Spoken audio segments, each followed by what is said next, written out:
7 दिन काल बैशाखी तांडव बिजुली घड़घड़ी सह वर्षा संभावना।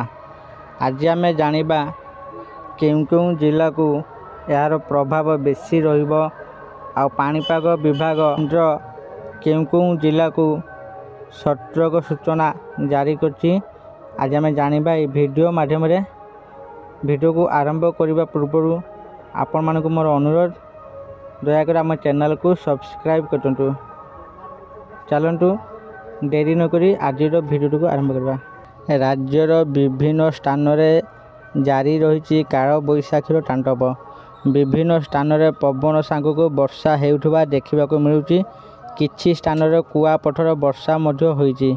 एमिटी स्थिति आउरी 7 दिन पर्यंत जारी रहिबा नै पूर्वानुमान करछि आंचलिक पाणीपाग केन्द्र। आज बिजुली घड़घड़ी सह हालुकरू मध्यम धरणर वृष्टिपात नहीं सूचना देछि पाणीपाग केन्द्र। उपकूल ओडिशा रे बालेश्वर, भद्रक, जाजपुर, केन्द्रापड़ा, कटक, जगतसिंहपुर, मयूरभंज और केन्दुझर भली 8टी जिला को येलो वार्निंग जारी करिछि पाणीपाग केन्द्र।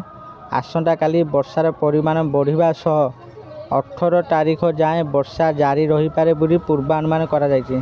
गतकाली विभिन्न स्थान में तांडव रचिता काल बैशाखी। विभिन्न स्थान में गछ भांगी रास्ता अवरोध परिस्थिति सृष्टि होइतिला।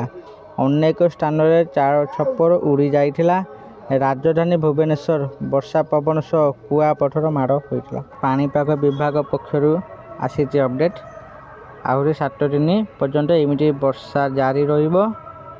आउ 8टी जिला को सब वार्निंग जारी होइछि।